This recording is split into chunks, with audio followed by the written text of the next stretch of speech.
দুনিয়ার যাররা পরিমাণ মূল্য আল্লাহর কাছে নাই। একটা হাদিস এসেছে, দুনিয়ার মূল্য যদি আল্লাহর কাছে একটা মাছির ডানার পরিমাণও হতো, আল্লাহ পাক কোনো কাফের মুশরিককে এক ঢোক পানি খেতে দিতেন না। অতএব দুনিয়ার কোনো মূল্য আল্লাহর কাছে নাই। নবী সাল্লাল্লাহু আলাইহি ওয়াসাল্লাম রাস্তা দিয়ে হেঁটে যাচ্ছেন, সাহাবায়ে কেরাম রাদিয়াল্লাহু আনহুমকে দেখিয়ে বলছেন, ওই দেখো একটা মৃত গাধা পড়ে আছে বা মৃত বকরির বাচ্চা পড়ে আছে, তোমরা কি কেউ এই মৃত বকরির বাচ্চাটাকে কিনবে এক দিনার বা এক দিরহামের বিনিময়ে?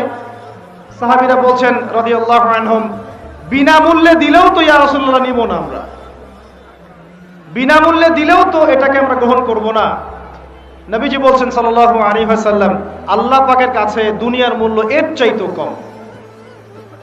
যে দুনিয়া নিয়ে আমরা ব্যস্ত হয়ে আছি না, বাড়ি গাড়ি স্ট্যাটাস প্রতিপত্তি ক্ষমতার দাপট, আল্লাহর কাছে এর মূল্য একটা পাখির একটা মাছির ডানার সমান নয়। এখন দুনিয়াতে মনে করেন এটা এস্টাবলিশ হয়েও গেল, আল্লাহ পাকের আদালতে কি হবে? হবে না।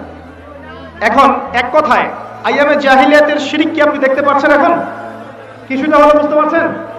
আচ্ছা, আর এখন শিরক একটা জায়গায় কেন্দ্রীভূত থাকে না, যেহেতু গ্লোবালাইজেশনের যুগ, এই কারণে শিরক সমস্ত জায়গায় ছড়িয়ে পড়ে। মনে করেন একটা এক্সাম্পল দেই, মনে করেন যে পশ্চিমারা শিখিয়েছে, আর তারা বেশিরভাগ কথাই মিথ্যা কথা বলে আর কি, আমার ধারণা এটা, তারা শিখিয়েছে যে বিজ্ঞান দিয়ে, দর্শন দিয়ে, যুক্তি দিয়ে, পরীক্ষা নিরীক্ষা পর্যবেক্ষণ দিয়ে যখন কোনো সিদ্ধান্তে উপনীত হওয়া যাবে তখনই সেটা জ্ঞান, আদারওয়াইজ সেটা জ্ঞান নয়। এটা পশ্চিমারা শিখিয়েছে। পরীক্ষা নিরীক্ষা, যুক্তি, বিজ্ঞান, দর্শন, এগুলো দিয়ে যদি আপনি কোনো কিছুকে প্রমাণ করতে পারেন তাহলে সেটা জ্ঞান হবে, আদারওয়াইজ হবে না। যেমন একটা এক্সাম্পল দিচ্ছি, এই পুরো জায়গাটা আল্লাহর ফেরেশতারা ঘিরে রেখেছেন, বুঝতে পারছেন না?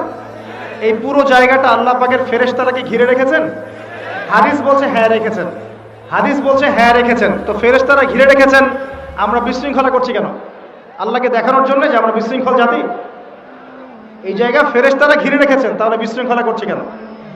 আল্লাহ পাক তার নিকটস্থ ফেরেশতাদের সামনে এই মানুষগুলোকে নিয়ে গর্ব করবেন যারা একসাথে বসে কোরআন সুন্নাহ আলোচনা করে। আর এই পুরো জায়গাটা আল্লাহর ফেরেশতারা ঘিরে রাখেন, তাদের উপর শান্তি বর্ষিত হয়। এখন আমার কথা হচ্ছে, পশ্চিমা শিক্ষা দর্শন দিয়ে আপনি কি ফেরেশতাদেরকে ল্যাবরেটরিতে প্রমাণ করতে পারবেন কি না? পারবেন? আচ্ছা, আপনি কি জিন জাতিকে প্রমাণ করতে পারবেন কিনা? আপনি কবরের আযাব প্রমাণ করতে পারবেন কিনা? আপনি আল্লাহকে দেখতে পারবেন কিনা? আল্লাহকে কোনো ইন্দ্রিয় দিয়ে উপলব্ধি করতে পারবেন কিনা? আপনি কি হাসর, মিজান, পুলসিরাত দেখেছেন কি দেখেন নাই? আপনি কি আপনার শরীরের মধ্যে থাকা রূহ বা আত্মাটাকেও দেখেছেন? এই আত্মাটাকেও কি আপনি সায়েন্স দিয়ে প্রমাণ করতে পারবেন? মানুষ মারা গেলে বড় হৃদযন্ত্রের ক্রিয়া বন্ধ হয়ে মারা গেছে, তাই না? ক্রিয়াটা বন্ধ হলো কিভাবে? কে বন্ধ করলো? কার হুকুমে বন্ধ হলো? আর এতদিন পর্যন্ত চলছিল কার হুকুমে? এই জায়গায় একটা জ্ঞানতাত্ত্বিক দর্শনের পার্থক্য আছে না?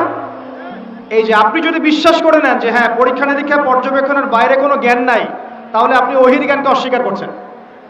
এটা হলো শিক্ষাক্ষেত্রে শিরক, এবং এই শিরকটা এখন শুধু একটা জায়গায় সীমাবদ্ধ নাই, পুরো বিশ্বে ছড়িয়ে পড়েছে, এভরি সিঙ্গেল সেক্টর। এটা আমি জাস্ট একটা এক্সাম্পল দিলাম।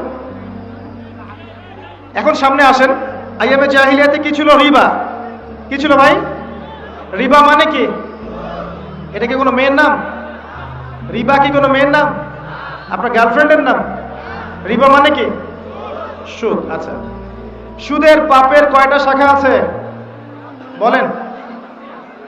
এই হাদিসটাকে শোনেন নাই? সুদের পাপের কয়টা শাখা আছে? ৭৩টা বা ৭০টা। তার সবচেয়ে নিচু শাখা কি? আমি বলতে চাচ্ছি না, আপনারা বলেন নিচু শাখা কি?